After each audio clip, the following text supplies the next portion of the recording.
আসসালামু আলাইকুম। দেশ বিদেশের সর্বশেষ স্পোর্টস আপডেট নিয়ে বিয়ন্ড বর্ডার স্পোর্টসের নিয়মিত আয়োজন sports bulletin powered by beyond border study abroad. আর এই আপডেট নিয়ে আপনাদের সাথে আছি আমি সুমাইয়া জাহান সামান্থা। চলুন দেখে নেই আজকের স্পোর্টস আপডেট।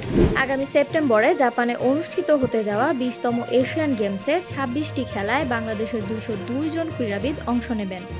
গতকাল বাংলাদেশ অলিম্পিক অ্যাসোসিয়েশন নির্বাহী কমিটির সভায় এই সিদ্ধান্ত নেওয়া হয়েছে। আসন্ন পিএসএল নিলামের জন্য নাম নিবন্ধন করেছেন বাংলাদেশের অলরাউন্ডার সাকিব আল হাসান ও বাঁহাতি পেসার মুস্তাফিজুর রহমান, যেখানে অংশ নিচ্ছেন বেশ কয়েকজন শীর্ষ আন্তর্জাতিক তারকা ক্রিকেটাররাও। ৮৮ বছর বয়সে রাজধানীতে নিজ বাসভবনে মারা গেছেন জাতীয় ক্রীড়া পুরস্কারপ্রাপ্ত ক্রীড়াবিদ ও জাতীয় ভলিবল দলের সাবেক কোচ মোস্তফা কামাল। তার মৃত্যুতে গভীর শোক প্রকাশ করেছে বাংলাদেশ অলিম্পিক অ্যাসোসিয়েশন সহ বিভিন্ন সংগঠন। সব সংস্করণে নিয়মিত খেলোয়াড়ের অভাবে নতুন কেন্দ্রীয় চুক্তির তালিকা থেকে এ+ ক্যাটাগরি বাদ দেওয়ার সিদ্ধান্ত নিচ্ছে বিসিবি। 2026 সালের জন্য নতুন প্রস্তাবিত এই চুক্তি তালিকায় থাকবেন 27 জন ক্রিকেটার, যার মধ্যে যুক্ত হবেন 6 জন নতুন ক্রিকেটার। গতকাল টি-20 সিরিজের তৃতীয় ও শেষ ম্যাচে অস্ট্রেলিয়াকে 111 রানে হারিয়ে 3-0 ব্যবধানে সিরিজ হোয়াইট ওয়াশ করল পাকিস্তান। লাহোরে টস জিতে প্রথমে ব্যাট করতে নেমে 6 উইকেটে 207 রান তোলে পাকিস্তান। জবাবে 96 রানে গুটিয়ে যায় অস্ট্রেলিয়া।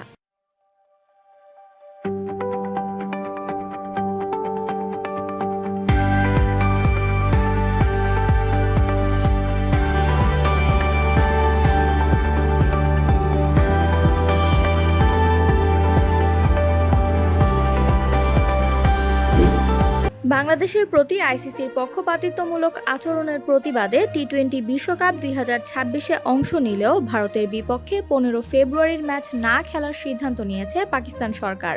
গতকাল ফেডারেল সরকারের পক্ষ থেকে এই সিদ্ধান্ত নেওয়া হয় বলে জানিয়েছে দেশটির গণমাধ্যম।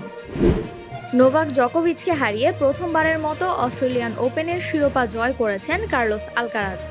ফলে এর মধ্য দিয়ে ক্যারিয়ার গ্র্যান্ড স্ল্যাম পূর্ণ করা সর্বকনিষ্ঠ পুরুষ খেলোয়াড় হিসেবে ইতিহাস গড়েছেন এই স্প্যানিশ তারকা। অনূর্ধ্ব-19 বিশ্বকাপের সুপার 6-এ পাকিস্তানকে 58 রানে হারিয়ে গ্রুপ চ্যাম্পিয়ন হিসেবে সেমিফাইনালে উঠেছে ভারত অনূর্ধ্ব-19 দল। আগে ব্যাট করতে নেমে 252 রান করে ভারত। সে লক্ষ্য তাড়া করতে নেমে 194 রানে অল আউট হয়ে টুর্নামেন্ট থেকে বিদায় নেয় পাকিস্তান। প্রিমিয়ার লিগের ম্যাচে ম্যানচেস্টার সিটির সঙ্গে 2-2 গোলে ড্র করেছে টটেনহ্যাম হটস্পার। প্রথমার্ধে হায়ান শেকি ও সেমেনিওর গোলে এগিয়ে যায় সিটি। পরে মার্ক গেই ও ডমিনিক সোলাঙ্কির গোলে ম্যাচে সমতা আনে টটেনহ্যাম। টি-20 সিরিজের দ্বিতীয় ম্যাচে শ্রীলঙ্কাকে 6 উইকেটে হারিয়ে সিরিজ জিতে নিল ইংল্যান্ড। বৃষ্টির কারণে 17 ওভারে 168 রানের লক্ষ্য 2 বল হাতে রেখেই পূর্ণ করে ইংলিশরা।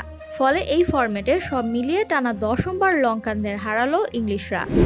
এই ছিল আমার হাতে থাকা সর্বশেষ স্পোর্টস আপডেট। এছাড়াও আমাদের সাপ্তাহিক cricket analysis show the analyst angle এবং football show the football insight দেখার আমন্ত্রণ জানিয়ে বিদায় নিচ্ছি আমি সামান্থা। আরও আপডেট পেতে সাবস্ক্রাইব করুন আমাদের ইউটিউব চ্যানেল এবং ক্লিক করুন বেল আইকন। ফলো করুন টিকটক ও ফেসবুক পেজে।